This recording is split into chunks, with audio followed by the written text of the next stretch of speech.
Okay, then. New year, new season. Let's see what Riot has decided the Demacia season is going to be about, because by the looks of it, the way that it certainly feels to me is that they're gonna do the fucking Mage Rebellion again. That's what it's felt like to me that they're setting up for, especially with retconning in Zhao, so that he does not see King Jarvan III die before he goes, like that his journey to Ionia happens before the death of King Jarvan III, and the whole subplot in his little comics about, ooh, magic is rising and something is happening and whatever. That feels to me like they're gonna do the fucking Mage Rebellion again. Again. Which, oh boy, I don't feel enthusiastic about the prospect of that, but I'm perfectly happy to be wrong. So let's have a look at the Salvation cinematic as we head into Demacia season. If nothing else, it's going to be a nice piece of animation.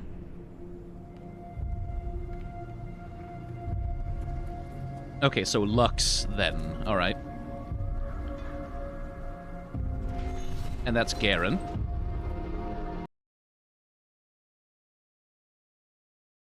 Looking like every 2008 AAA video game protagonist, just every single one of them, all of the 2008 AAA video game protagonists, just that fucking guy with various levels of stubble.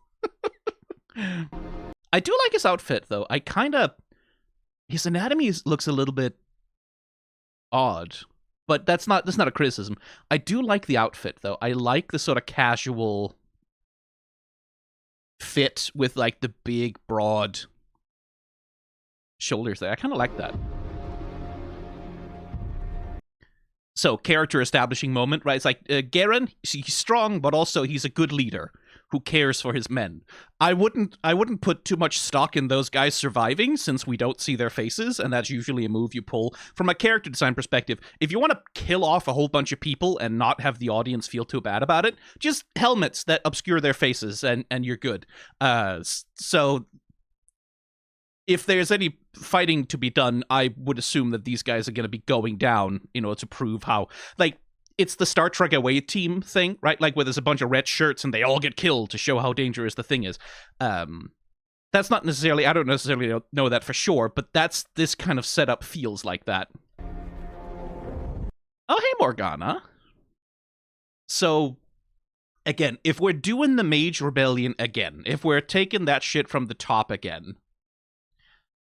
then I wonder about Morgana and Kayle. Like, how much are they going to change about it, then? Right? Because Morgana and Kayle are the aspects of... both of them are the aspect of justice. Like, together, collectively, they are. Morgana is the Veiled Lady. She's like this patron saint of mages in Demacia, sort of, kind of, or at least of the oppressed in Demacia, who has these, like, out-of-the-way small shrines dedicated to her that, like, commoners are making on, like, far away from the authority of the mage seekers in the central Demacian government. This looks a little bit like that would be hard to hide. Like, and it also looks like it's standing in the middle of, like, some ancient ruins. So presumably, I guess the storytelling here is, once upon a time, there was a temple where there was, like, a fancy statue to Morgana, back when Demacia still revered her equally to Kayle. And then this is like a leftover from that. I do like the effect on the wing material there. Is that supposed to be stained glass, I guess? That's pretty fucking cool. Ooh, there's a shadow that's snuffing out the light. Oh. It's effective visual storytelling. I just like to make fun of tropes. Oh, hey! So is that Shyvana's mom? Is that what we're doing here? Because it would be a bit weird if this was Shyvana herself burning all these Demacian villagers. Also, that doesn't really look like her, so probably not.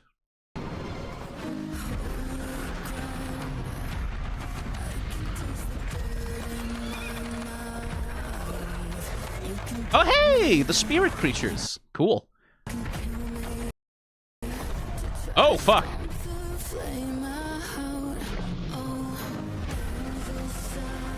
Okay, so how literal is any of this? This feels more like nightmare material.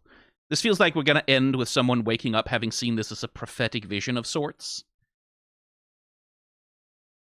Because, like, Demacia's, like, this is Legends of Runeterra stuff, right? Like, the Demacian forests and the Petricite forests are home to, I guess, magical creatures. It's hard to say exactly. That take the form of stags. And I wonder if that's what these are supposed to be, or if these are supposed to be, like, ghoul creatures. I will say, I'm not a huge fan of the art direction here. I think this looks like the same style of the studio that did the Warriors cinematic, which was, like, ironically also the last time they depicted anything to do with Demacia in a cinematic, I believe.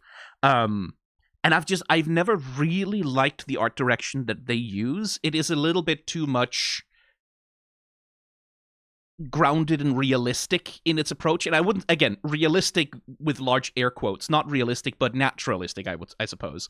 In the way that you have these very, like, highly textured, very sort of Blizzard Warcraft 3 cinematics kind of approach to things, where we have all this, like, very naturalistic, like, again, not realistic necessarily, but, like, this naturalistic lighting, sort of very washed out, like, all of this texturing and, like, all this fanciness.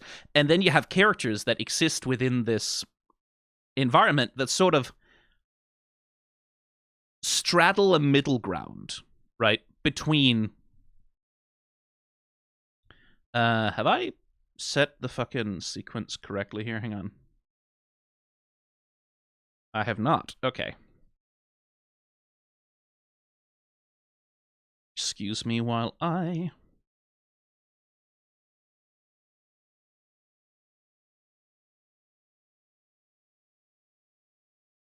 So then you have these characters within these... Oh, fuck. I fucked up some settings there. You have characters that exist within these environments that are sort of blending a mix of naturalism with these more cartoony anime aesthetic affectations, like the way that Garen's hair is rendered here. He looks very much like the fucking Warrior of Light from Final Fantasy XIV, by the way. Right, like, where so much of, like, the rendering and so much of, like, the approach here is, like, has that naturalistic, photorealistic sort of Nintendo hire this man Unreal 5 engine viral trailer vibe to it.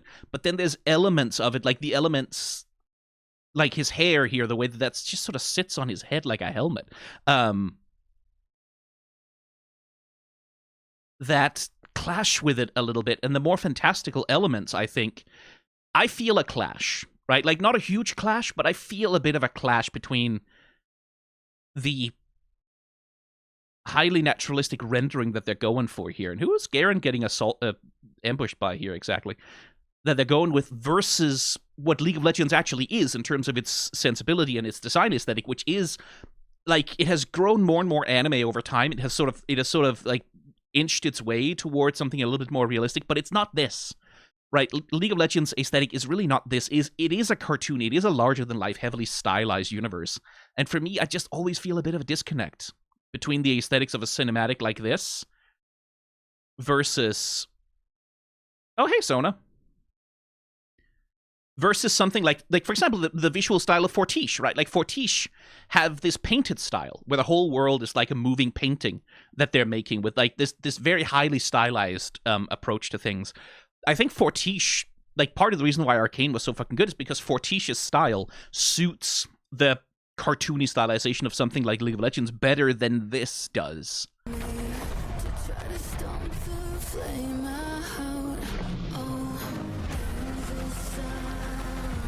So is this Nocturne, then?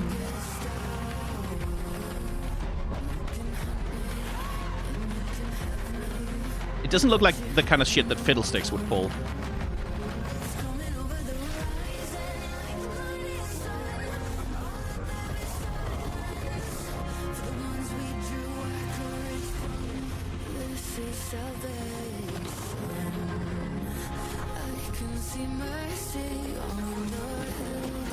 Well, I guess I was right.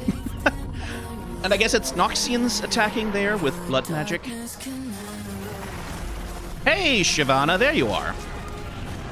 So I don't think that's Shyvana's mother, necessarily. Shyvana is a primary member of the Dragon Guard. Oh, hey, girl. So she's one of the main protectors of Demacia against dragon attacks. But I don't think that's her mom. Like, that was Shyvana's major conflict with another dragon, was that she had to kill her own mother with help from Jarvan. So unless Jarvan is about to show up and help here...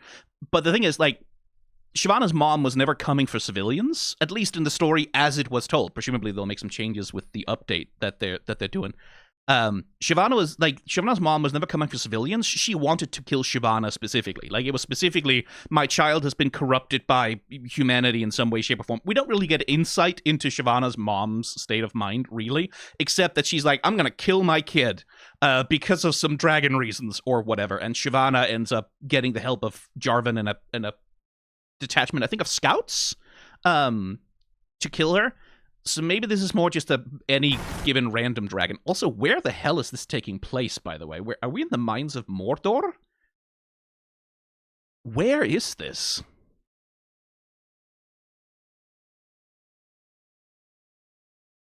It's some kind of cavern encampment by the looks of it. We have this portal to safety that everyone's running towards.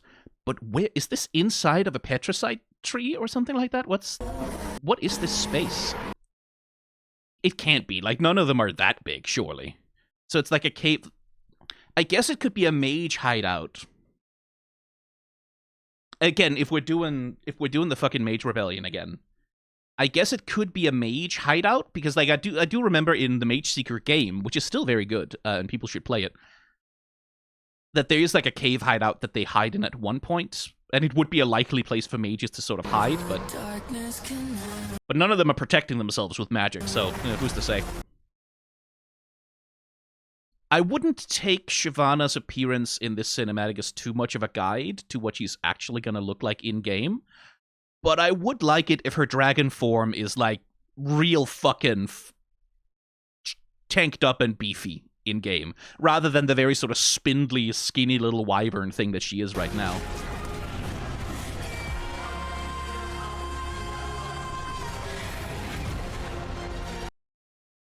It's pretty cool if the idea here is that she used, like, transformed into a human to dodge. And I do like the dragon aspect to the armor here. One thing I've been wondering, because I've seen the preview of Shyvana's visual update, right?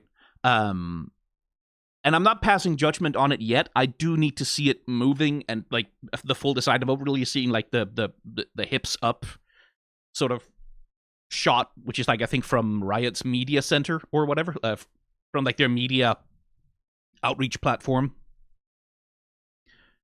There's definitely more than a little of Flemeth in the horn designs here. Like not specifically Flemeth, that's just the first thing that comes to mind.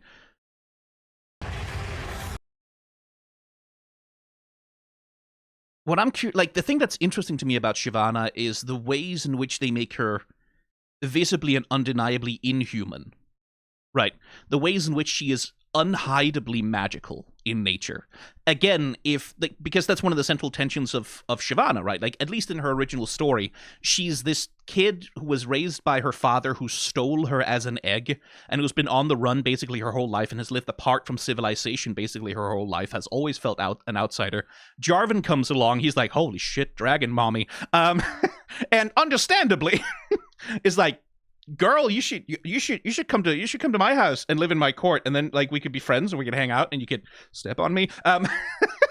And that's, like, the first time she's been invited into any kind of larger fellowship or civilization. But then she goes to Demacia and it's like, hey, we're Demacia, we're racist against everything that's magical. So she has a bad time of it, right? Like, and there is that theme in her character, is this thing about being an outsider who desperately wants community, who wants companionship, who wants a place to belong, but who's facing that constant denial of it, right? Like, facing that constant prejudice and pushback. And that puts her in tension in the Mage Rebellion, right? Like, where Jarvan is pushed by the death of his father into siding with the Mage Seekers, that mages are dangerous and should be punished and controlled, and Shyvana is like, hey, I'm magical, actually, though, so maybe, like, maybe you shouldn't encourage this, Jarvan, actually. This feels like a kind of a substantial betrayal of our bond with one another. So that she has this loyalty tension where she has pretty fucking good reason to side with the mages against Jarvan, right? Like, against the first person who ever invited her into a community, which is something that, again, in the original version of the Mage Rebellion, I kind of wish Shyvana had been in play. And that, like, she had maybe some conversations with Silas where he's like, hey, what if you didn't help anyone do a fucking genocide to people just because we happen to have magic in us?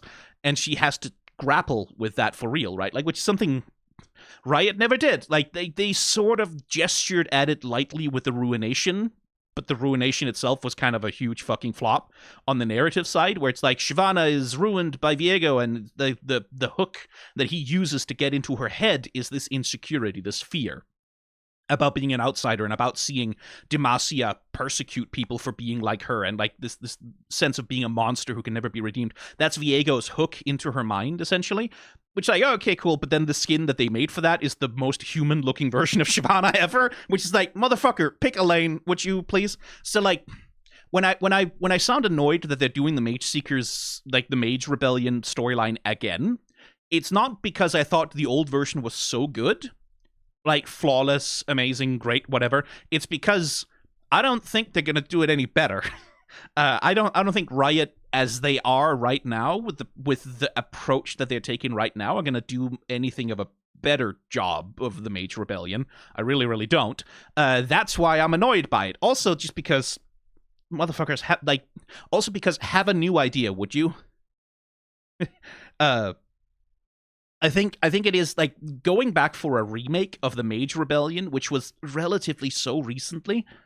Again, I should stress, maybe I'm wrong about this. Maybe that's not what they're doing. I'm perfectly happy to be wrong about that. But if, on the condition that if it is what they are doing, going back to remake the Mage Rebellion already? Now? It's like it's a decision that betrays, that for me feels like deep creative insecurity. Rather than, we have new ideas, we have something new and interesting we want. Like, after Arcane became the center of Canon. I'm sorry, I'm going to get back to the cinematic at some point, I'm sure. After Arcane became the center of Canon, right? Something I've commented on many times is like, okay, now you have to reset a lot of the fucking canon of the universe all of a sudden because you've changed some pretty fundamental things about what magic is and how it works, right? And Arcane had this sort of attempted coda of, like, magic is awakening, magic is waking up, more people are going to become magical now. They weren't before, but now they're going to be because the Arcane is waking up because of they invented hex tech, and therefore, like, where League of Legends used to be a high magic setting, a fairly high magic setting, where, like, yeah, mages are just around, right? Like, you go to Piltover and Zon, there's mages there. They live there, they hang out, they like, on a street corner, you'll find, like, a hedge mage who'll do spells for, like, a dime or whatever. Zeri is hanging out in Zon. She has magic electric powers that just, like, that's shit that just kind of happens ambiently in the League of Legends universe, right? And there are enough mages in Demacia, just naturally, ambiently, even in spite of all the Petricite trees, that they constitute a meaningful underclass that Demacia can, like, oppress, right? And that doesn't fucking work with the way that Arcane was originally set up, because in Arcane, the whole premise of the show is magic is incredibly fucking rare. Almost nobody has any knowledge of it. Nobody knows how it works. Nobody has any access to it. And there are no mages anywhere in Piltover and Zon. Not a single one. They've thrown all of them out somehow, even though people are just born as mages naturally occasionally. And magic is this huge mystery that no one dares to touch. And that doesn't work with the setting of League of Legends as it is, where magic is normal. It's just a thing that, like, a relatively small proportion of people have it, but it's, like, around. It's like being a redhead, right? It's about as common as having red hair, or like green eyes or whatever, right? Like, where it's like, it's unusual, but you know someone who has magic. And so now they kind of have to, if they're doing the Mage Rebellion again, I would have to assume it's because they're trying to do this little universe retcon where, like, oh, no, there wasn't magic before, but now there's going to start to be magic, and people are going to start to get magic, and that's the thing that's going to set off the Mage Rebellion, because all of a sudden, there's all these mages in Demacia, and people are freaking out about it. And I should save this rant, the rest of this rant, for when or if they actually pull the trigger on this, but I don't much care for the idea of reframing the Mage Rebellion as something that Demacia does in response to a new and unique situation, which is all of a sudden a whole bunch of people are getting magic out of nowhere and no one knows how to control it, and what is anyone going to do about it?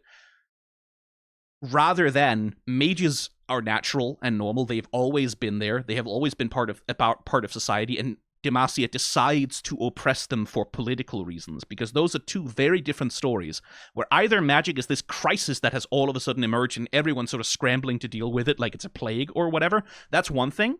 That's sort of more in the vein of sort of an X-Men storyline. The other one is like, no, mages are just a class of person that has always existed, but they become an oppressed class when it's convenient to those who are in power.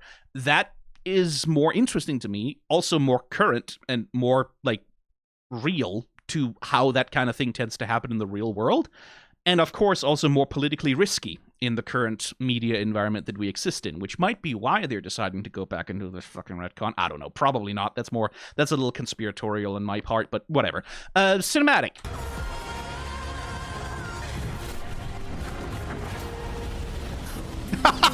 Oh, I like that's good. I like that. Garen fucking Demaciaing his ass out of the blood magic chains or whatever they are. Just like, fuck. Oh, that's a good that guy's so fucked. Oh, I like the framing here. That's good. That's a man who's about to be really badly punched. That's amazing. Good framing, too. Like, look how fucking... He looks like the fucking Hulk. Look how huge he is relative to this little guy. Garen's just bursting out of the water like... This little, oh my god, I'm only 5 feet tall. Oh, that's amazing. That's a good frame. Like, that's good framing, by the way. Like, the narrative here is that Garen is seeing what's happening up there, and like he's building his strength and his rage, and it's all building up until it explodes. And so when he bursts out of the water, it's like it's as like a vengeful god coming down like a fist, quite literally. That's very funny. Just the framing of it. Oh man, you're fucked. You should not have messed with the Demacia guy. You should not have messed with the Demacia Doomslayer, John Demacia.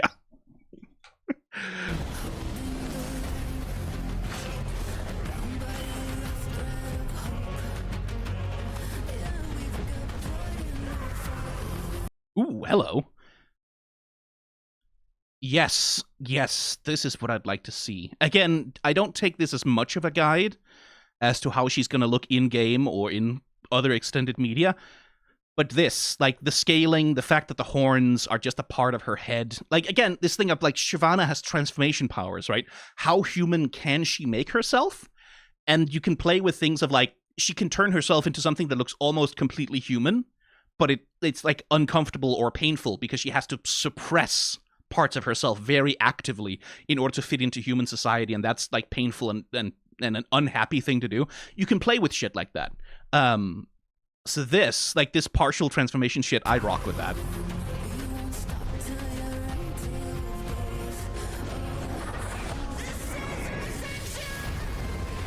Wait, is that fucking Valor? That's fucking... When the fuck did Valor get that big?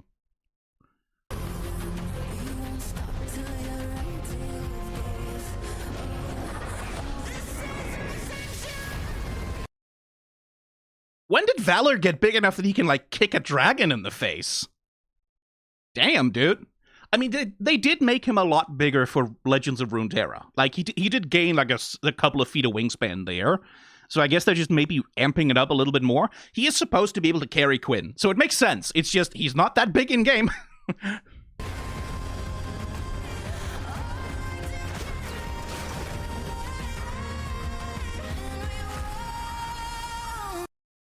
Oh.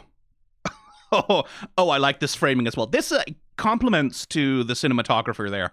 That's a well-chosen little bit of lighting. Right? Like having that shaft of light that falls right on the right side of his face and that illuminates that bright blue eye as a contrast to the eye on the left, which is presumably just as blue, but it's in shadow. So you get this like, oh, that's not a man who's okay, right? Like this is a man who's ready to do tremendous amounts of violence. I wasn't kidding about the fucking Doomslayer comparison, I guess. But hey, I guess I called it correctly. Here's a bunch of people that we weren't supposed to care about, so we don't feel too bad when they die.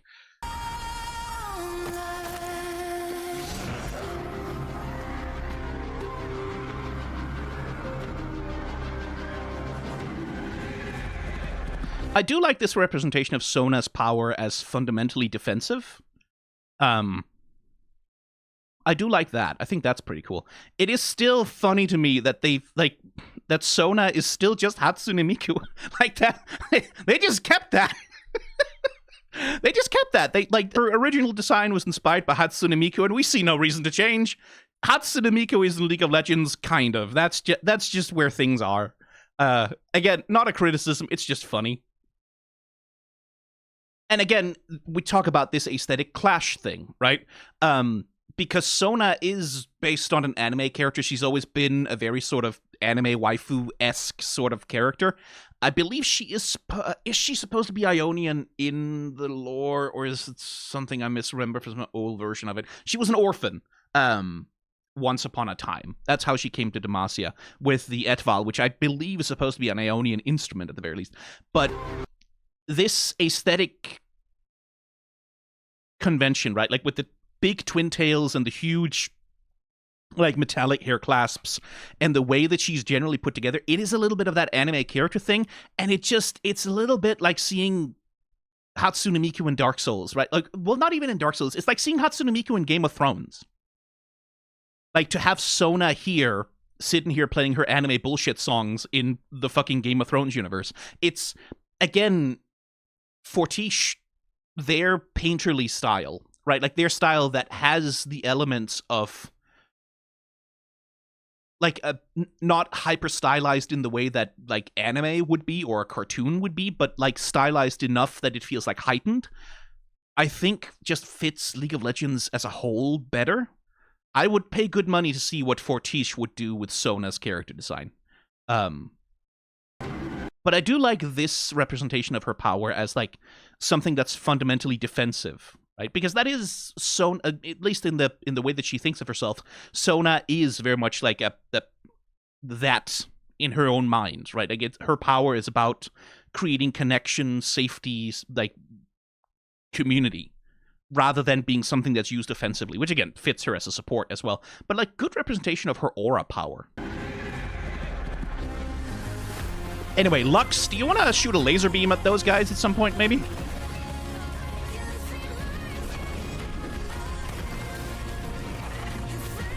Valor with the high-level taunt ability is there.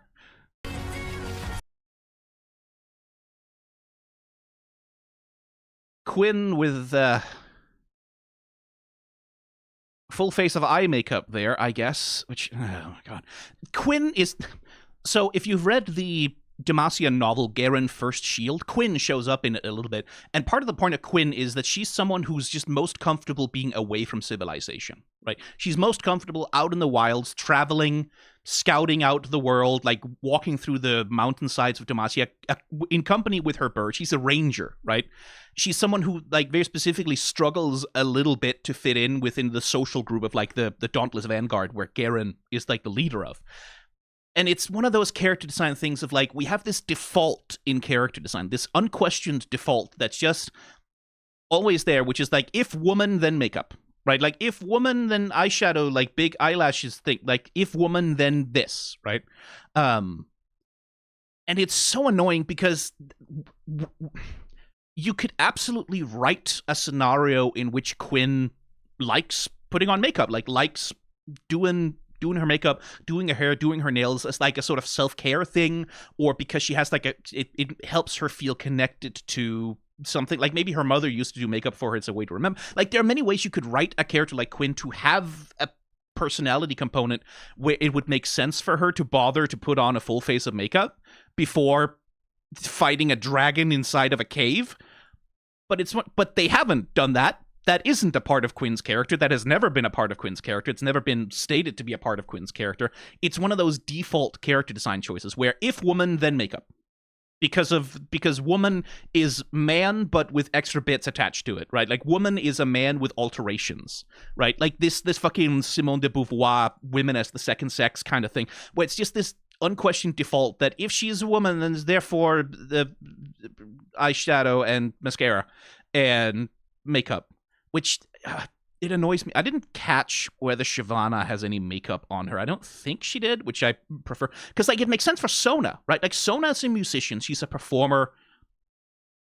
Yeah, I can't really tell. I don't think they would need it with her. I would hope that they wouldn't do it. But Shyvana, again, with Shyvana, you can make the case for Shyvana as someone who likes makeup, right? Because, again, she has this thing about wanting to fit into civilization, into society, where being able to put on makeup, right? Like, experiencing that part of femininity could be very affirming to her, right? Like, this to her feels like a part of being settled, of being part of like a human community, is to observe these beauty rituals that humans have. That could be a compelling part of her characterization and a good reason for her to wear makeup. I wouldn't be upset about that if it was a thing with Shyvana that she actually likes wearing makeup. She likes decorating herself. She likes doing those things because it helps her feel more in tune with what she wants to be, right?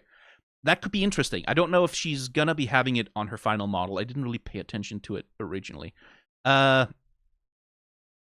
There was that one shot of Sona somewhere.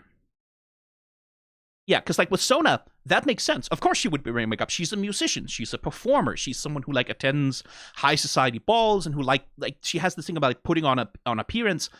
Makeup makes a perfect sense as part of an expression of her character, right? Like, because it aligns with how she lives her life, with what she spends her time doing and how she wants to be seen and perceived and how she feels about herself. Like, these things make perfect sense for her, where for Quinn, it's like, what in Quinn would compel her to be like, I'm scouting the wilderness of Demacia, I'm tracking down a murderous dragon that's killing, but before we go today, Valor, could you sit there and wait for a bit? I have to put on my makeup. It would be an odd thing for her to do, right? Like, it's something that doesn't naturally align with the kind of character that she is. And it annoys me when people just put makeup on female characters because woman, instead of thinking, what does makeup mean, right? What is applying makeup as a social action? What does it mean about how you want to present yourself, how you want to be seen? What context you want to fit into, right? Makeup is connected with subcultures. It's connected with like different styles of dress. There are many different ways to put on makeup in terms of like you want to put on a natural makeup when you just go into your day job. You want to put on like a full face when you're going to an evening event. Like there's social communication in makeup that can be a really interesting part of character design, but it's never used that way. It's not used as an interesting part of character design. It's just because woman, therefore makeup. If we don't put makeup on her, then how people know if she woman? If no makeup, how can be woman? And it annoys me. It frustrates me. Yeah, I'm sorry, Quinn. I don't know that your little dainty hand crossbow is going to do that much to the scales of a dragon. Except attract its attention, I guess. Have Valor come down and save her. No, okay. Shyvana's going to do it.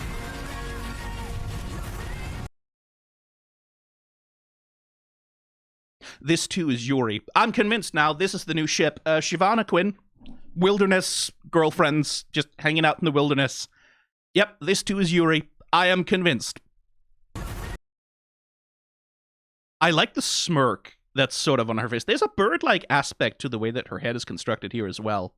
There's definitely an avian aspect to this shot of her, certainly. Like, almost like she's got feathers. Yeah, cool. Like, that's, yep, she's a dragon bird. Quinn likes birds.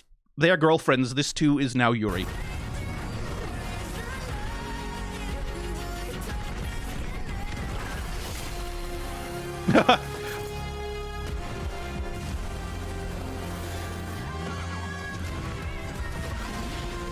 Oh no, the all is lost moment. Oh, it's Yunara! I thought it was Lux. I was wrong.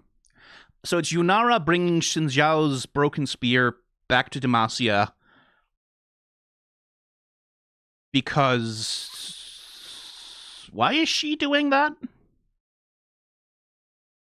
Why is she doing that? I mean, she was with Zhao when he died, so I guess like it makes sense, I guess, on that front. But she's like, Yunara doesn't have things to do in Ionia. Where's Zahen? Right? Like I would have thought Yunara would have stayed with Zahen. To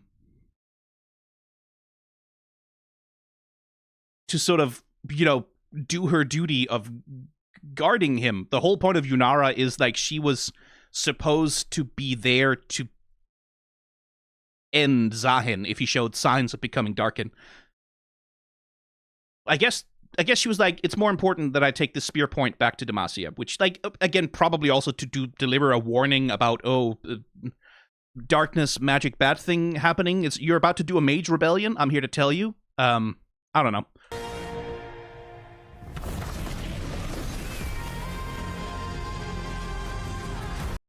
Yep, yeah, it's Yuri. Like, canonically, Quinn as riding Shyvana. She's riding her right there. So this too is Yuri. Confirmed.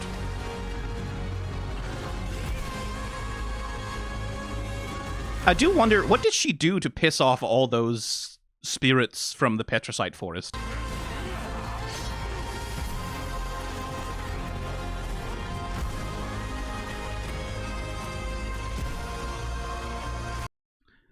I mean, I'm sorry to the kid, but like, if you're just standing there, kiddo, and you're not like, if he was just standing there, he's too dumb to live. Sona, you just gotta let him go. Like that. He brought it on himself. You don't have to go. I'm kidding. Obviously, all children deserve to be saved, but it's a little bit funny. It is the contrivance of like, oh yeah, there happened to be a child who was, for some reason, too dumb to run from the shadow monsters that are coming and towards the light, so that he can turn dramatically and look at Sona, presumably before she casts her ult and drives away the darkness or whatever, or else before he's actually consumed and Sona has to live with the loss, which would be interesting. Bye-bye.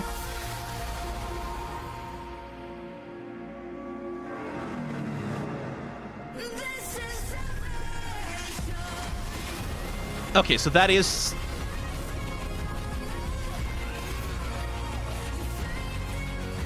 Demacia! Blah. Okay, so what the fuck are those and why are they chasing her? That's very random. That Yunara just happens to piss off a whole herd of these things so badly that they decide to chase her that far?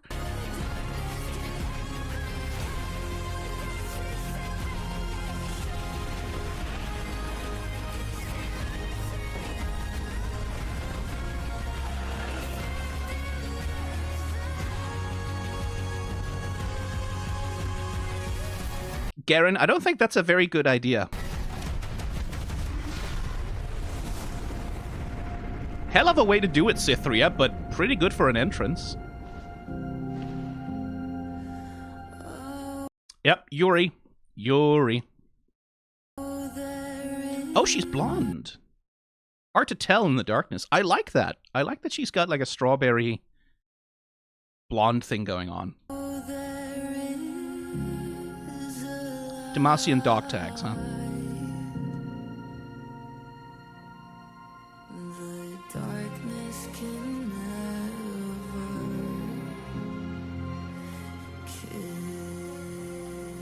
Hey, Jarvan, is your dad dead yet?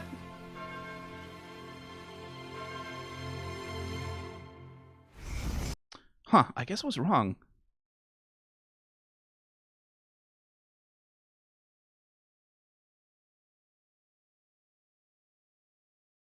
Ah, that's Jarvan. Damn it. When I saw that, I thought for sure that that was Cythria. Because that's literally...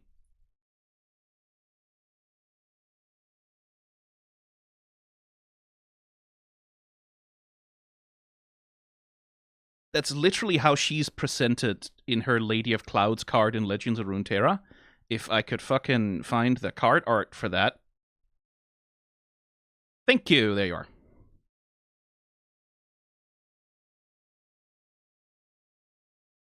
Right, like that's her on a silver wing leading a squadron coming to the rescue. It's like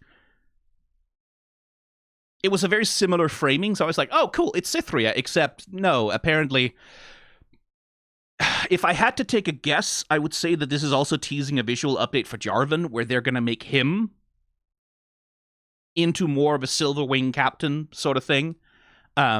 Which, like, Jarvan badly needs a visual update. And again, it's that thing of there's some changes happening here, because Jarvan's old armor, it had a few iterations in the lore, but his old armor used to be made of Shyvana's mom.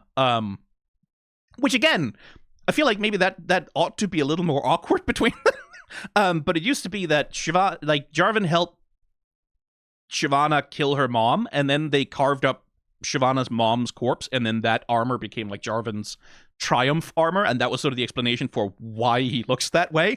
It used to be, like, Jarvan is an old enough champion that it used to be just because there wasn't really a good Demacian central aesthetic yet back then, and so they've had to make up explanations for why the fuck Jarvan looks that way as the seasons have gone on. And this to me looks like if they were teasing a visual update for Jarvan along with Shyvana, this to me feels like a reasonably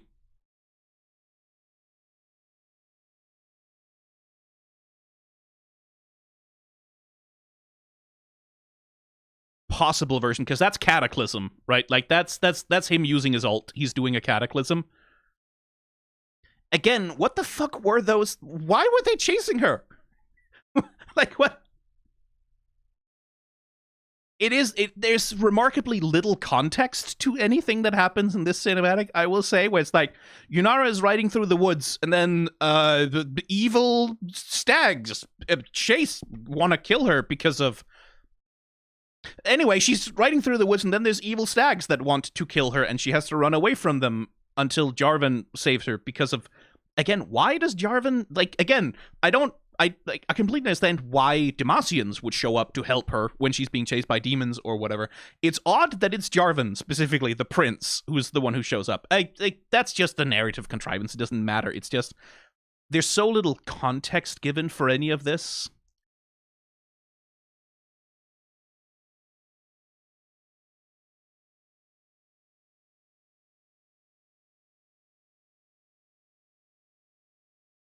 And clearly this wasn't Shyvana's mom that they were killing, right? Because they don't kill her. All they managed to do is protect some civilians and run away from her. And I guess that dragon is now trapped in there, which is good. Now, I do like it as a character touch for Garen, that he is, like, what we're shown of Garen's personality here, right, is that he's someone who is capable of tremendous violence and rage. Like, he is John Doomslayer of Demacia, right? Like, he is the guy who can go absolutely fucking Hulk mode and mow down people and do a lot of killing very, very easily, right? Who has the capacity for this violence, but also someone who has the capacity to stop violence, right? To say enough. Which, again, I don't know that this is a, like, I understand not killing the guy, but if you are in Demacia training on Demacian ground and a bunch of Noxians ambush you and kill a bunch of your guys, I might at least take him as a prisoner of war. Because if you, like, also because if you send him home to Noxus as a failure, they're gonna kill him. But also just, that's sort of why I thought, is this supposed to be a nightmare? Is because so much of this is completely contextless and doesn't make any fucking sense, right? In the sense of, Yunara is riding through the woods because she wants to bring back Xin Shao's spear point. Okay, cool. And Garen is training with some Dauntless Vanguard, cool. And then this Morgana statue, and then darkness happens because of, there's a threat. There's a looming threat that is coming to do bad things. Demacia happening, so now darkness. And this presumably is, I guess this would have to be Nocturne, right? Like, with the ability to turn out all the lights. And I guess Nocturne is attacking a Demacian settlement because of, that's just what he does.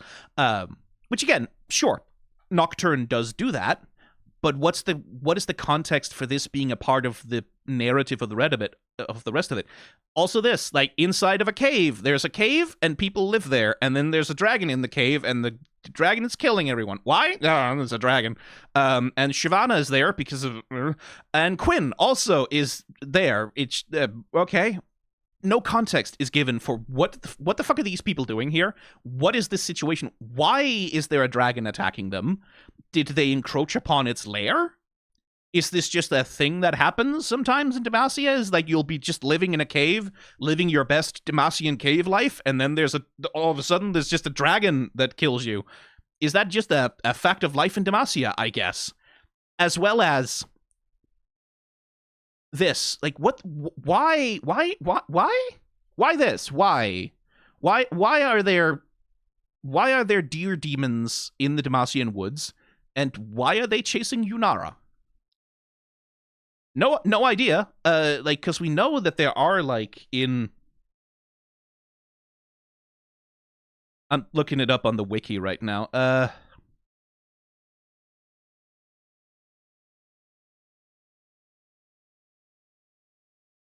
Because, like, there are the stone horns, which, like, look superficially similar. They even have kind of a similar color scheme, right? Which are these creatures that live in the petricite forests of Demacia that are sort of like nature guardians that are, like, immune to various things. And they look sort of vaguely similar to what this is, but why are there just...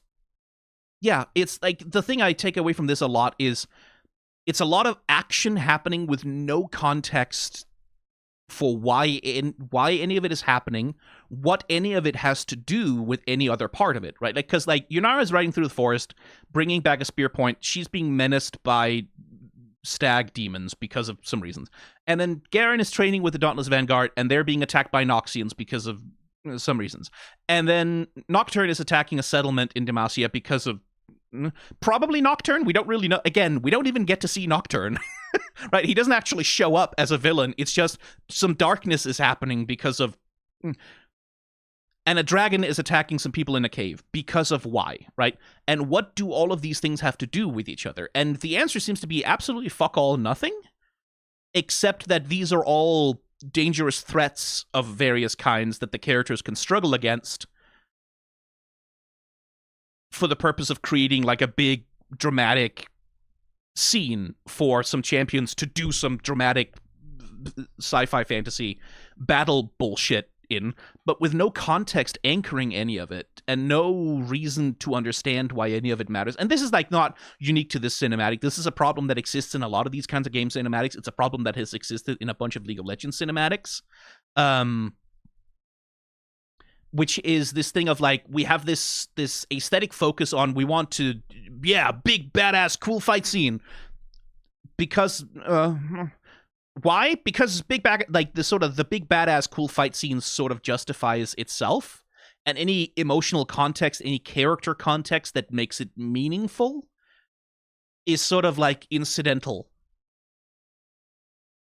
Right? Like, why does Shyvana give a shit about these people? We don't know. Like, I know, because I know the lore, why she would care about them. But in terms of, if you're watching this cinematic, you go, oh, Shyvana's because of, she protects the people because she's a hero, I guess, right? You had no context whatsoever either for who Quinn is or why she's here, right? Like, why is Quinn here?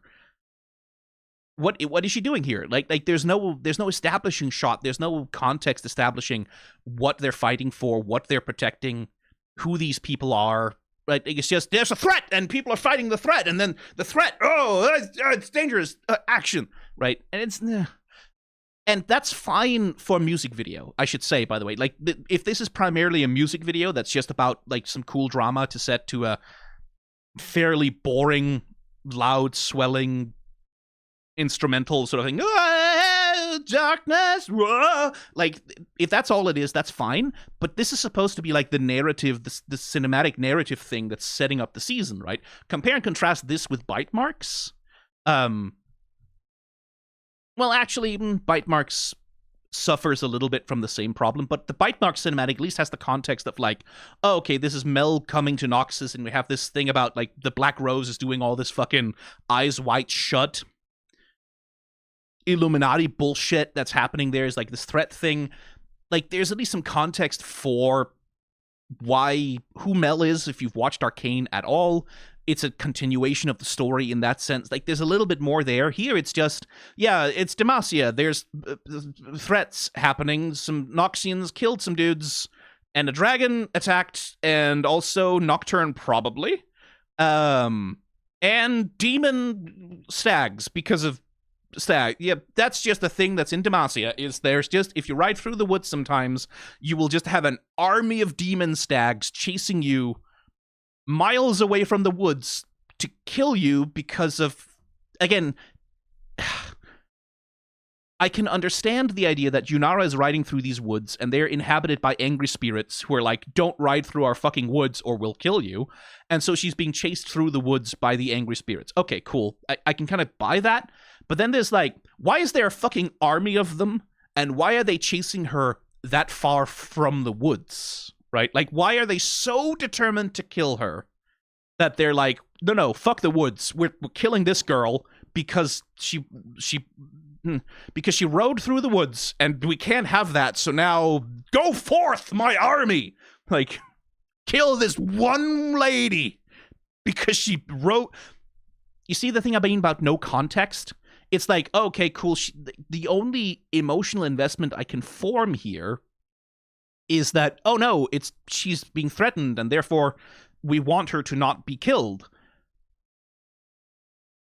But, like, Yunara's quest here, right? The quest that she is on is she's determined to deliver Xin Zhao's spear point to Jarvan, to his people, right? To bring that part of Xin Zhao home. That's compelling emotional drama, right? Like Yunara making the decision to forsake the First Lands, to leave them for the first time in 1,000 years, to bring back this token of, I guess, for her, to some degree, shame, right? Like, Xin Zhao paid the price for some of the mistakes that Yunara made.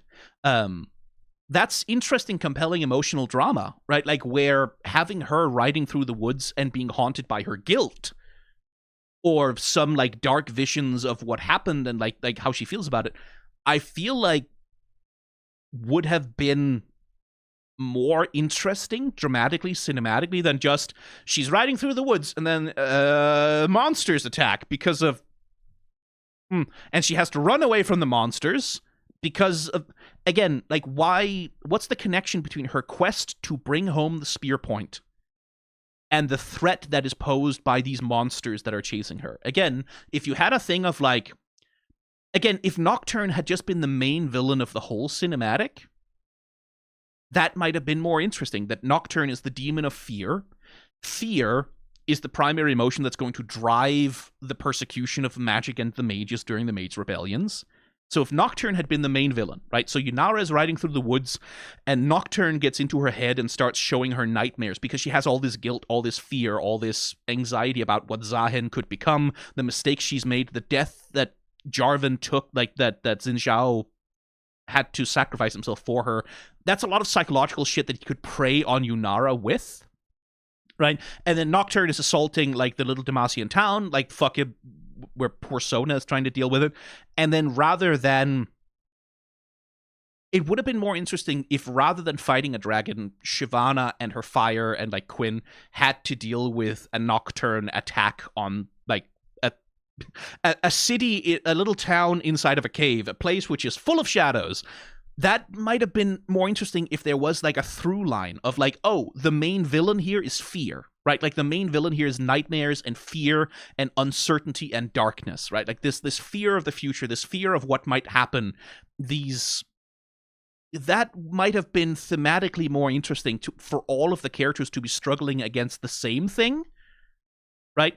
Instead of having all the characters struggle against completely disconnected random things that have nothing to do with each other, that they all struggle against something which is like a unified, similar thing, right? Because Garen is fighting Noxians, right? Like, which is like, that's a territorial dispute where, like, the little kingdom is fighting Demacia is huge, where the kingdom is fighting against an empire for control of territory. And Garen and his dauntless Vanguard are important assassination targets because they're an important part of... Okay. And then there's also a fear demon who is attacking a town because of... And there's also these... I can't get over how fucking random these fucking demon stags are. How out of nowhere. Like, how little... how fuck all they have to do with anything else. And why do they care about Yunara this much? And then there's a dragon. Like, if all of it was more thematically cohesive, right? If all of it was different expressions of the same threat, right? Like, if all of it was, these are expressions of fear, these are expressions of, like, the threat of something cohesive that all the characters struggle against, and it's their struggle against these similar forces that bring them all together and make them all part of a thematic, coherent whole. That would have been interesting, but as it is, it's just a bunch of random, completely disconnected scenes that don't feel like part of a unified narrative. And again, we come back to, why do I not think Riot will do a better job with the Mage Rebellion this time? Well, kind of because of that. Because it doesn't feel like Riot knows what the fuck they're doing. Like, it does... Well, no, that's not fair. The company doesn't know what the fuck they're doing. All they know is Arcane was a big success, so let's do more of the stuff that was successful. That's the company, right? The writers at Riot are presumably have thoughts in mind. They presumably have ideas. They presumably have thematic beats that they want to hit, and they're trying to do that under the commandment of do more Arcane, make more Arcane happen. Arcane was big, and we want whatever we do next to also be big in the way that Arcane was big, and that's difficult. So God only knows how many different directions shit is being pulled in by the fucking design by committee people and the executives who don't know what the fuck they're doing, and the writers and the creatives at Riot are trying to make the best of it that they can. But I don't have any sense that after they decided very out of the blue fucking nowhere to make Arcane canon and completely destroy their internal... Like, this is a thing that happened internally at Riot, by the way. When they decided to make Arcane canon, everyone else, like the whole internal company, all of the lore, all of the storytelling got completely shifted around. It was now I think the entertainment division, the people who were responsible for Arcane, were given full control and responsibility for all of that, and everyone else was told to take a hike, right? To take a seat, stop doing anything, stop publishing anything, stop writing anything. No one else gets to do anything. Now the entertainment division gets to run everything. A lot of writers left. A lot of writers were fired or effectively fired by being moved into other roles or like not promoted, but sideways shifted away from their roles. There was a lot of internal reshuffling. And then Riot came out later as yeah, we're going to reform the whole one Runeterra under one Runeterra with one canon, and everything Arcane is central to the canon. And I don't have any sense that Riot knows what the fuck the next step is from here. Like, what the fuck does it mean to have one Runeterra under all of this? And if this cinematic is supposed to be the tone setter for the season, I'm not convinced that they have a vision. I'm not convinced that they have a central idea. All we have here is a music video which is champions doing things while threat happens to them. Threat, bad things. Oh, scary. Dragon, and also monsters, they're demon stags, and Nocturne, probably. And... stuff, and Noxians doing an assassination attempt on Garen because of... We don't know why. Again, really, if Garen was going to be menaced by assassins and attacked, missed opportunity to have it fucking be Katarina, right? Missed opportunity for Katarina to attack the Dauntless Vanguard, and Garen to eventually overpower her and then decide to let her go. That would have been more interesting to me than just these faceless, nameless, pointless Noxian goons if it had been fucking Katarina. Right? And Garen has to make the decision not to kill her for killing the other members of the Vanguard, right? If it had been a thing of the Dauntless Vanguard are out there and they are inside Noxian territory, or maybe right on the edge of the thing or whatever, or even just that Katarina was sent to assassinate Garen specifically, all of his friends sacrificed themselves for him, and he decides to let her go because he's I don't like to kill people for no reason. That would have been more interesting. That would have been a dramatic thing for Garen where, we get his choice to spare the assassin would have had some kind of character component in terms of the story that he's telling, rather than just he's sparing this guy. Now, again, let me get back to what the cinematic's actually doing. The cinematic does have a point it's trying to make here, right? Like, the point it's trying to make with this fading shot in specific is, here are the Noxian dog tags, right? Like, these are like the things that Garen took off the neck of the dead Noxians, which the Noxian guy, I guess, decided not to take him with him.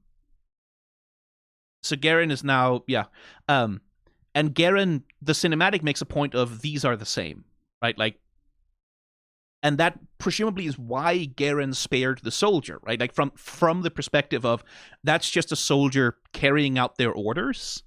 And I don't, like, when he was defeated and was powerless at my mercy, I saw no reason to kill him. Which is, like, that's good. That's an interesting characterization for Garen, that he has the capacity to do that. The capacity to say, just because I have the right to kill him, just because I have the right to, like, capture him or whatever, I'm not going to do it, because that feels like unnecessary brutality to me. I like that as a part of Garen's character, that he's someone who has the capacity to step back and say, just because I have an order to kill Noxians, like, just because it's justified doesn't mean I should do it, right? Just because it would be justified self-defense doesn't mean I need to kill a guy. I like that, and I like that the cinematic here is trying to do a thing of, like, soldiers are soldiers, they're people. Like, these dead guys, those dead guys, they're all just dead guys, right? Like, I like that as a philosophical point. I would like that to be something that's an important part of Garen's characterization, right? That he is someone who ultimately believes more in the people that he's on the battlefield with, like soldiers, whether they're his own soldiers or the enemy soldiers, that he has more solidarity with fellow soldiers than he does with the command structure of Demacia. I think that could be interesting, but again, because there's no central clear thematic here, right? Like, again, if the central villain of the thing had been Nocturne, right? Or if the central obvious villain of the piece had been fear itself, right? Like, fear driving people to violence. Fear driving people to paranoia and cruelty. And then Garen, in this moment, rejects that and says, no, fuck that, actually. We're not going to kill people. I'm not going to do it. I'm going to resist fear. I'm going to hold on to my principles. That would have been more interesting. But again, because it's just a bunch of random-ass fucking Noxians attacking him for no discernible reason, except that that's just what Noxians do, it's hard to draw any thematic idea from that. Like, I like the storytelling that Garen is someone who is capable of tremendous violence, but willing to choose mercy. Like, whenever possible, he wants to choose mercy. We're repeating a shot here, by the way, right? This shot here, let me just put down a marker. And I do like that. Again, this, like, of all the storytelling that's there, I think this is the most interesting. Garen gets to have the most actual characterization here. He gets to actually express who he is as a person the most. And I do like that. I do like that idea that Garen is someone who cares about the little guy, right? Who cares about people, soldiers, right? Like, who is more invested in the life of the person right in front of him than he is invested in the commands of the Demacian military or the imperial military, like, the military needs of the Demacian nation, that he's like, if I can choose mercy, I will do it. I like that as a point of characterization. I want that to be a point of characterization for him. Because Garen, that's another thing about the way they did the Mage Seekers the last time, the Mage Rebellion last time, is Garen never got to be that much of a character in it, despite being in a prime position to be like a potent emotional heart, or like not an emotional heart, but a potent emotional component of the story. Where he's torn between, like, the fact that he has a duty as a soldier to the power structure of Demacia, and the power structure of Demacia is saying, oppress and kill your fellow Demacians, right? That's a place where Garen would be in a position to make some interesting choices about choosing mercy, even if it goes against the military interests of the Demacian state, to say, even though this guy is dangerous, even though this guy killed some of my friends, even though this guy might go on to kill again, I'm going to choose to be merciful when I can, because that is my principle. That is what I believe in as a person.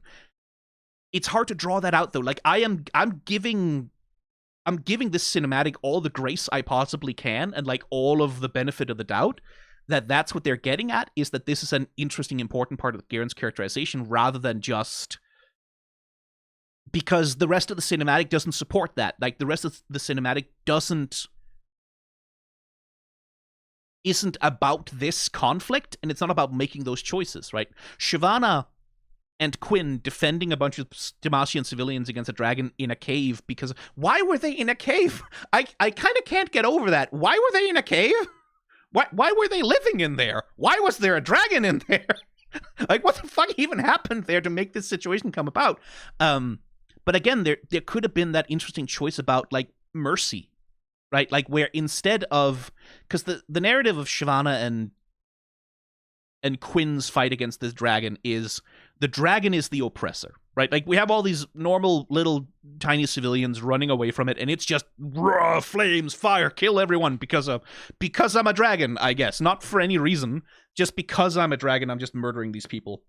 It would have been more interesting, again, if the thing had been, oh, here's a bunch of Demacian civilians, like, who live in a cave, and they have encroached on the dragon's territory, or, like, fucking started with like, the Demacians have a bunch of the dragon's little pups, like dragonlings, little tiny baby dragons in a cage or whatever, and they're taking them away and they're selling them at market, and here comes the fucking dragon mother, who's not too fucking pleased about that. So it's like, okay, the dragon is attacking for a reason, and then maybe the denouement, rather than just, yeah, some rocks fall down, and then Quinn and Shyvana get out somehow, and then that's the end of that. If it had been more of a thing of, like, Shyvana and Quinn fight the dragon, and eventually Quinn or Shyvana are Quinn should probably be the one who realizes, oh shit, the dragon is here for its children, I'm gonna release those children, and I'm gonna, like, me and Valor are gonna, like, take those dragon babies and run in the opposite direction and draw the dragon towards us. And then Shyvana, like, shows up to get Quinn and Valor out of there in the last moment when they've been cornered by the big dragon, and they just fucking run away. So that it's a thing of, like, okay, we don't have to fight this thing, we have to choose mercy, right? Mercy for its babies, mercy for the thing itself, even though this thing transgressed, even though this thing came around and, like, fucking burned down a village and shit, we're gonna choose to be merciful. We're gonna choose, like, the non-violent option where possible to mollify this thing and get everyone out of there, right? Like, to end, like, to release the conflict with mercy rather than with violence. That would have thematically supported the idea of what Garen is doing, right? Like, this thing of, like, yeah, these guys killed my friends, but I'm gonna choose mercy anyway because that's the right thing to do. That would have been something, right? And there's something there with Sona as well. Like, you could maybe have done something like that with Sona, where what if, rather than everyone just being like, yes, go here, the cool mage is protecting us, what if they'd been shitheads to her? Like, part of her story is that she's a traveling musician who pretends not to be a mage, right? Like, that's her story as it has been, is that she pretends not to be a mage, but she quietly and secretly uses her magical powers when she is performing to give people a sense of peace, of community, of, like, much in the way the Seraphine does, tries to use music to bring people together, right? Like, to suggest the idea of a peaceful world being possible, right? What if it had been the same thing here? That, like, before Nocturne attacks, Sona is a musician playing on the street corner, and people are just, like, throwing fucking fruit at her or whatever. They're being assholes to her, right? Like, they're choosing cruelty towards her because she's weird and it looks magical, and they don't trust that. Like, this is before the Mage Rebellion, so maybe Sona is openly using her magical abilities while she's playing, and the kids love it, but the adults are like, fuck you, go away, like, we're throwing a tomato at you or whatever.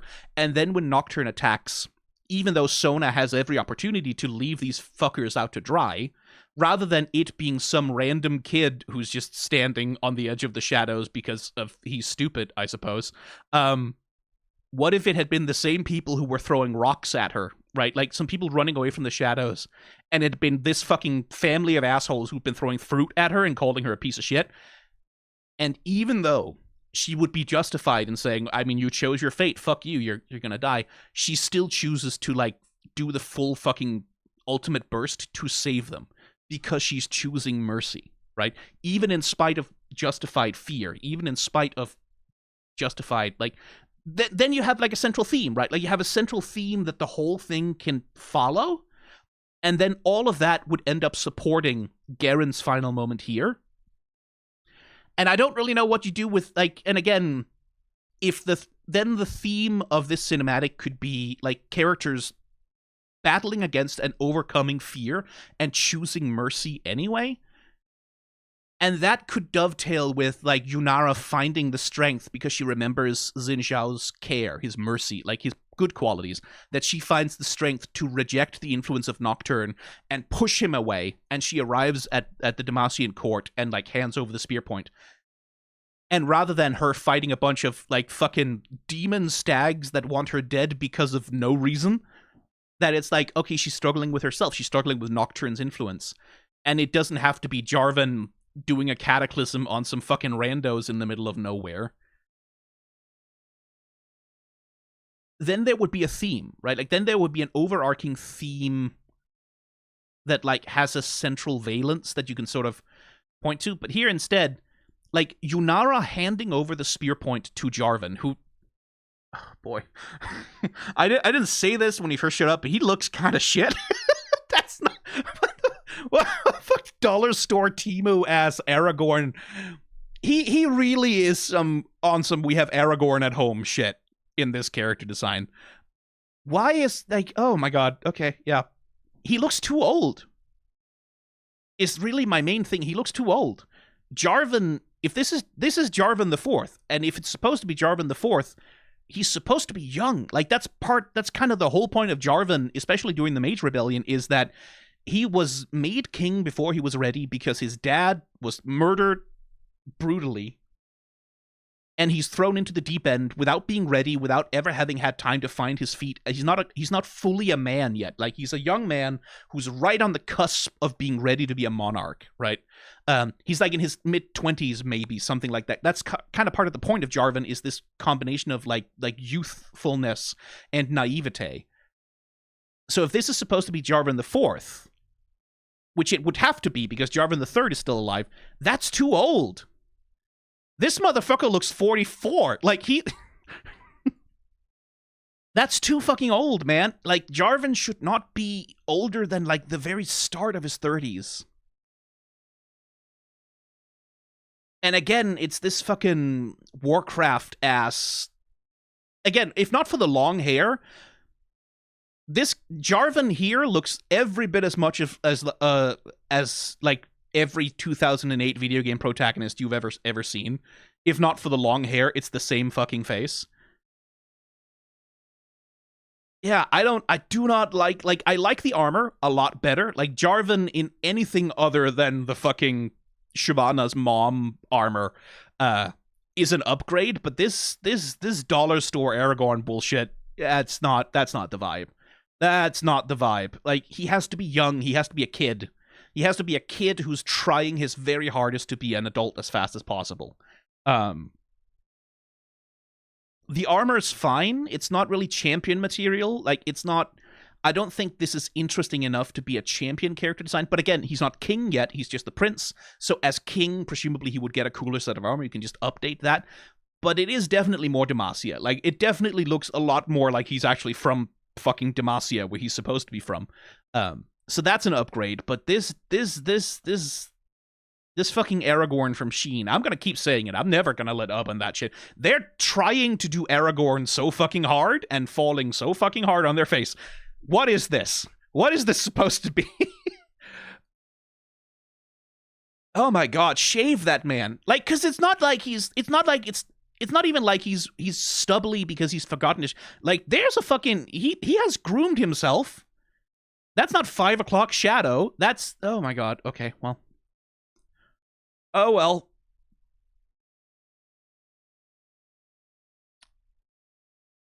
And it's even more... This is Minas Tirith, by the way, in case you didn't get the visual reference. It's Minas Tirith. It's the White City. Like, literally, Demacia is and has for a very long time at this point been based on fucking Gondor. Very obviously on the fucking Lord of the Rings movie version of Gondor has been, like, a major source of inspiration for Demacia. And then to have him show up looking like he's fucking cosplaying Elisar.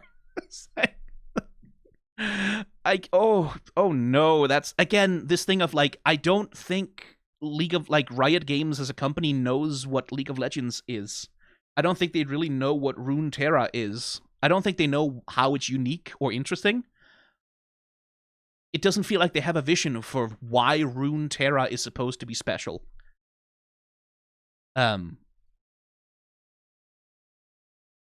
which again comes back to, you know how I talked about I don't really care for the naturalistic rendering here? This just looks like anything. Right? This looks like anything. Is this Runeterra? Yeah, sure. It could be fucking... It could be Middle-earth. This could be a cinematic from a fucking Warhammer Fantasy video game. Like, Total War Warhammer 4 comes out and has a cinematic where some woods that they're fighting some demons in look like this. I'd go, yeah, sure. Why not? Like, this could be anything. This could be anything. This could be fucking anywhere. There's nothing... Like, this is the Petricite Forest, man. This is the Petricite Forest full of the magic-consuming, like, ancient rock trees that form the basis of like, Demacian civilization. It looks like anything. It looks like anything. This could be fucking... Horizon Forbidden West could have a cutscene set in an environment that looks like this, and I go, oh yeah, like redwoods, but they're weird. Sure, why not? It looks like anything. Like, this, too, is like, that could be any cinematic from a World of Warcraft expansion, right? These houses, these towers, like, there is some uniqueness to Demacia, right? It's Minas Tirith, but they've got the blue roofs, right? Like, they have the blue in there as a point of color, as like a main faction color that does something there. The other thing that's supposed to be interesting about Demacia is they revere Kale, and they have this real fixation with wings, right? Like wings and feathers and feathers and wings and wings and feathers. That you can see. Let me see if I can find the specific art that I'm thinking about. Is it the Grand Plaza? Not quite.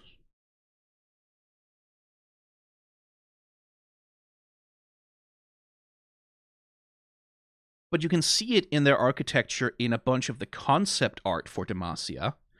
Let's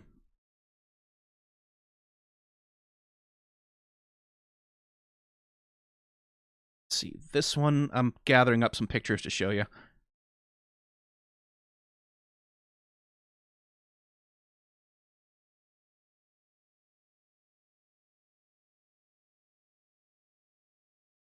Like, here, for example. Like, here's one of Demacia's grand halls, right? Like, where they have this real, you can see everything here, these flying buttresses and shit. Or buttresses, I guess. They have this wing aspect to them, right? Like, they have this thing of, like, almost like their wing feathers that are spreading out from, like, this central angel that's hovering here and sort of covering the whole hall. You can see there's wing and feather motifs in everything, right? Everything is sort of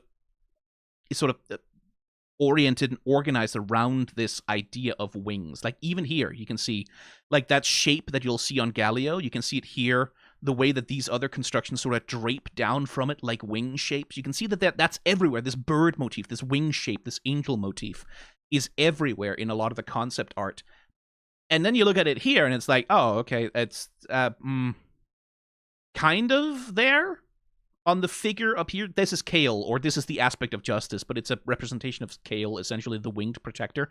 You can kind of see it, but where's there's just not... There's nothing special here, right? Like, it looks like anything. It looks like if you showed me a Star Wars movie and they went to this place, I'd be like, oh yeah, that looks a little bit like Naboo a bit, so sure, they could go there in Star Wars. That would make sense to me, right? Nothing here looks like Runeterra. Specifically. This is something Noxus has, by the way. Noxus is also very, very Lord of the Rings derived, like, very much drawn from, like, Mordor and Barad-dûr and Sauron and all that bullshit. But Noxus has a stronger identifiable aesthetic with its Nox Tor, like, with all its fucking obelisks and shit like that, and, like, the very rigid architecture. It is a thing that feels more specific to League of Legends. Like, again, it has definitely a lot of Lord of the Rings in there, but it feels more specific to League of Legends than this, which feels like any Minas Tirith riff that you've ever seen in your life.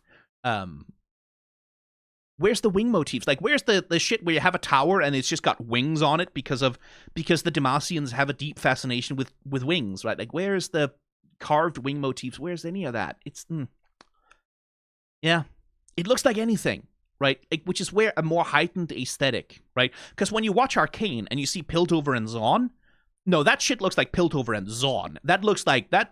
No, nothing else looks like Piltover and Zaun, right? Like those are very specific places with very specific aesthetics in like in a lot of the background art. And here it's just like this is anywhere. This is anything.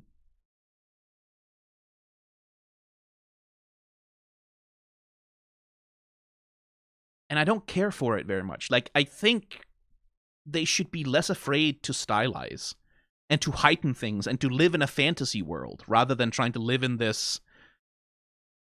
Again, it really is dollar store Lord of the Rings. Like, so much of it feels that way. So much of it feels like a lesser imitation. Like, that's the thing I talked about when they showed us the fucking cave environment. Are we in the fucking Mines of Moria here? Because this looks like a Lord of the Rings set. This looks like that, right?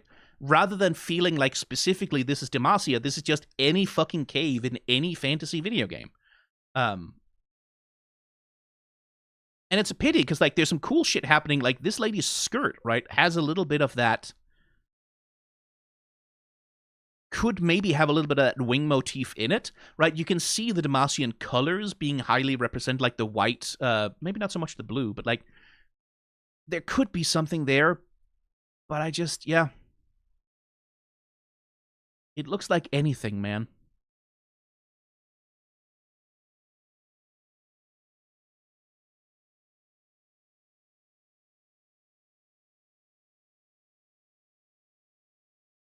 Seriously, why are they chasing her? I can't get over how random and unmotivated this is. It's just she was riding through the woods and then evil demon ghost stags. Because of why? What do they represent? What are they supposed to be emotionally? Like what are they supposed to say about the world that they live in here? Right? Like, is Demacia just like that? You go to the forest one night and then demon stags will kill you? Is that just what Demacia is like ambiently? Because Garen is in the forest. No spirits, no ghosts, no monsters, no nothing. It's just him and some dudes. So is it just certain forests that are full of that? And then why was Yunara riding through one of them then? If there are other forests available, did she have to ride through the ghost forest full of evil spirit deer that wanted to eat her flesh? I don't know. No context. Like, no context, no reason. Except the threat. Danger is happening, so you must be excited because of there's danger happening. And I don't know, man.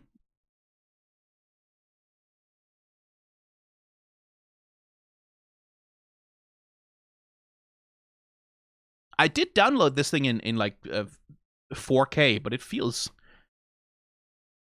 It doesn't feel like it's 4K. Did I... Oh, no, wait, I got 2K. Even so, this doesn't really look like 2K video to me. Which, you know, that might just be YouTube compression, right? You kind of can't get away from that shit, but... Every other frame of this thing feels like it's blurred when action is happening. See what I mean? Like, there's something to be said for motion blur as like a part of camera. But like, nothing is ever in focus in this fucking thing unless it's standing completely still in frame. Nothing ever feels like it's in focus at all, which is, again, that's an aesthetic affectation.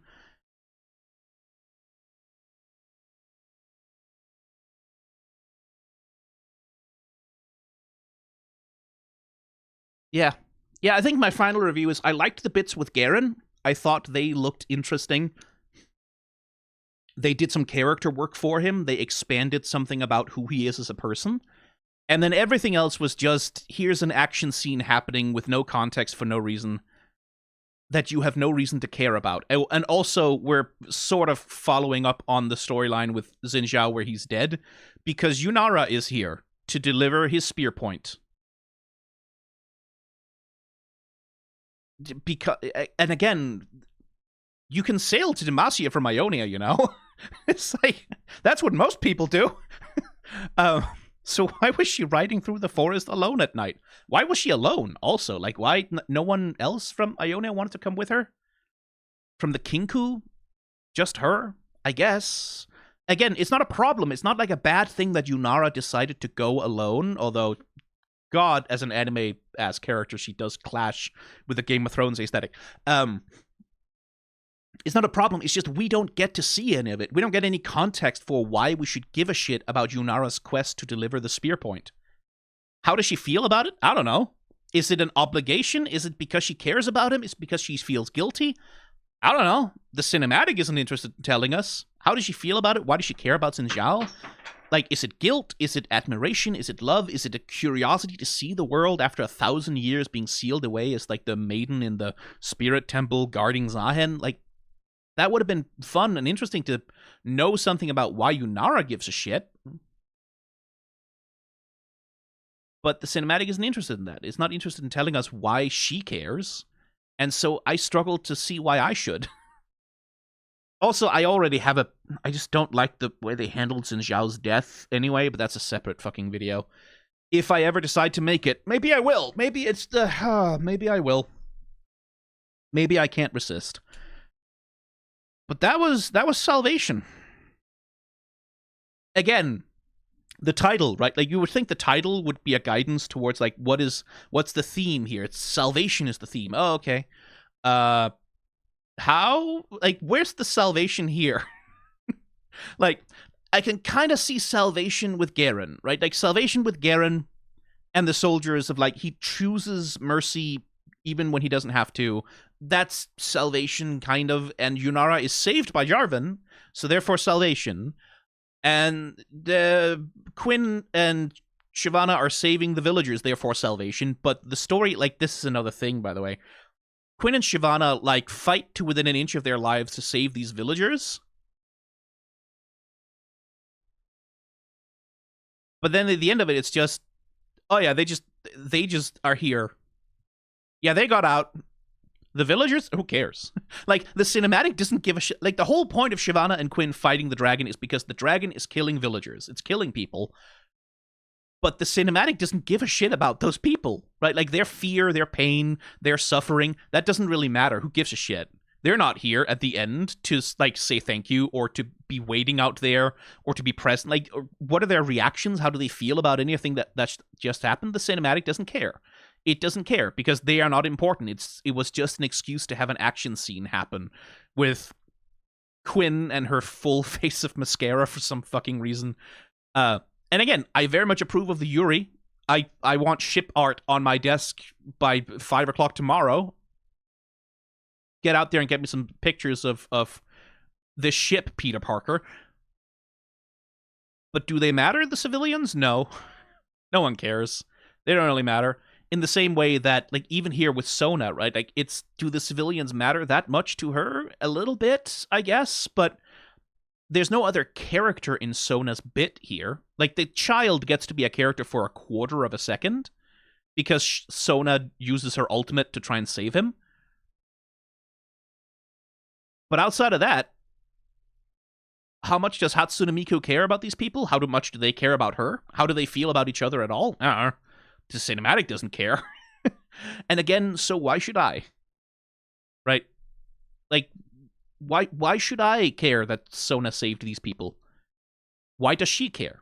That's what I'm interested in. And again, there's a limit to how much you can do in one cinematic, right? Like, but these are choices where if instead of having both Garen and Quinn and Shyvana and Yunara and Sona, and we're cross-cutting between all of these action scenes, if they had just picked Yunara and Garen, right? If it had just been Yunara riding through the woods, struggling with the guilt that Zhao died for her, right? And that she's partly responsible for this, and she wants to atone. She wants to find salvation for that loss that she cost the nation of Demacia by taking his spear point home and giving him, like, a symbolic burial in the land that he chose to be a servant in, right? And then it's Garen who's struggling with, like, his rage and anger and trying to, like, then maybe, like, there would be more time to sort of expand on the emotional context for why we should give a shit about any of this. In the same way, like, if instead of having Yunara at all, I don't think they needed to have Yunara here at all. I think Yunara, rather than being the framing device where she's, like, riding through the woods and being menaced by, again, the most random demon deer I've ever seen in my life and being saved by Jarvan, you could just end the cinematic by having a shot of Yunara walking into Jarvan's court and presenting the spear point and bowing, right? Like, she didn't really need to be a character in this when it's the Demacia cinematic for the Demacia season. She doesn't really need to have a whole role here. She just has to come in as like an after credits thing of like, yeah, actually this happened, we're continuing the plot. And with that extra screen time, you could have spent a little bit more time on any of the other storylines and sort of connecting them together. So yeah, pointless cinematic. Like, this is a lot of flash and glamour towards no discernible central purpose. And I really hope that the lore and story bits that come out during this season have a more coherent idea in mind. And I really hope that I am wrong. I want to be wrong. I would like to be very wrong. That we're not just doing the fucking Mage Rebellion again. I don't want to do the Mage Rebellion again. But you're gonna have to, because you rolled back the clock, and now you need a reason for Silas to exist. So I guess we're gonna have to, which, oh my god. It really, like, Riot deciding to make Arcane central to the canon will forever be one of the dumbest decisions that they've ever made about League of Legends lore. Good lord. Anyway, that's the video. Like, comment, subscribe if you want to enable this shit, I guess.